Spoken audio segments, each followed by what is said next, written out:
BJP के fire brand नेता और केंद्रीय मंत्री गिरिराज सिंह इन दिनों बिहार में हिंदू स्वाभिमान यात्रा कर रहे हैं। अगर उनकी बात माने तो उनका मकसद इसके जरिए हिंदुओं को एकजुट करना है। यहाँ दो तरह के मुसलमान हैं, देशी और बाहरी।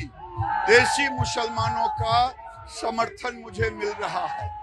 वो भी कह रहे हैं मेरा रोजगार छिन गया, मेरी जमीन कट गई।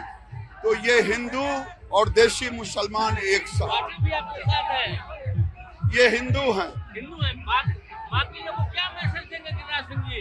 जो हिंदू है एक बार इकट्ठे हो जाओ, संगठित हिंदू, सुरक्षित हिंदू। बटोगे तो कटोगे। इस यात्रा के दौरान केंद्रीय मंत्री गिरिराज सिंह ने एक ऐसा बयान दे दिया है जिसे लेकर राजनीतिक घमासान शुरू हो चुका है। यहाँ तक इस यात्रा का राष्ट्रीय जनता दल ने विरोध भी किया है। तो वही अयोध्या के तमाम संतों ने गिरिराज सिंह के इस बयान का समर्थन किया है। उन्होंने कहा है कि उनका बयान बिल्कुल सच है, हिंदुओं को एकजुट होने की जरूरत है।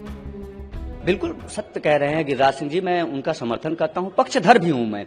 बावजूद इसके कि अब हिंदू समाज को संवरना और सुधरना पड़ेगा। किस प्रकार से आज हिंदू आस्था पर निरंतर चोट किए जा रहे हैं। लगातार कभी दुर्गा उत्सव पर, कभी रामोत्सव पर, कभी कृष्ण जन्मोत्सव पर, दीपोत्सव में, होली में, रक्षाबंधन में, गरबा में अनेक प्रकार के जिहाद के माध्यम से, भाथूक जिहाद हो, मूत्र जिहाद हो, शौचालय जिहाद हो, जिस प्रकार से कभी धार्मिक भावनाओं को आहत किया जाता है, कभी राष्ट्रीय भावनाओं को आहत किया जाता है, कभी राष्ट्रीय संपत्ति को नुकसान पहुंचाया जाता है। पूरी तरीके से भारत में आतंकवादी आगोश में ले लेना चाहते हैं। भारत में कुछ मजहबी सोच के व्यक्ति, मजहबी कट्टरपंथी। आज हिंदू समाज को यह विवेचना करने की आवश्यकता है कि क्या बहराइच में सिर्फ गोपाल मिश्रा महाराज गया? क्या जब एक किसी व्यक्ति विशेष के घर में यह घटना घटित होगी तभी आप समझेंगे कि हाँ, यह हमारे ऊपर है। समय आ चुका है, हिंदुओं को सब प्रकार से संगठित होना चाहिए। और बार बार मैं बोल रहा हूँ, संविधान में कुछ ऐसी धाराएं जो हिंदुओं के विरोध में है, उसे भी जाना आवश्यक है। बिल्कुल सही कहा है, सत्य कहा है।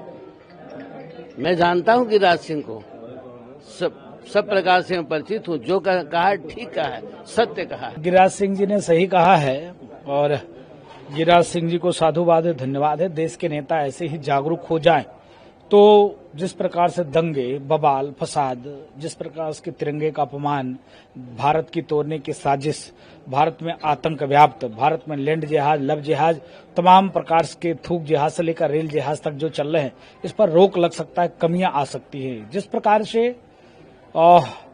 हिंदू संगठित नहीं होगा, हिंदू जागरूक नहीं होगा तो देश के लिए खतरा उत्पन्न हो सकता है।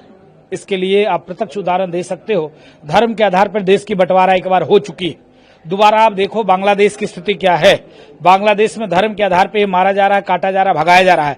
इसके नाते गिरिराज सिंह जी ने सही कहा कि हिंदुओं को जागरूक होने की जरूरत है, हिंदुओं में एकता आने की जरूरत है। हिंदू जब तक सजग, सतर्क और जागरूक नहीं होगा तब तक हम इस चीज से छुटकारा नहीं पा सकते।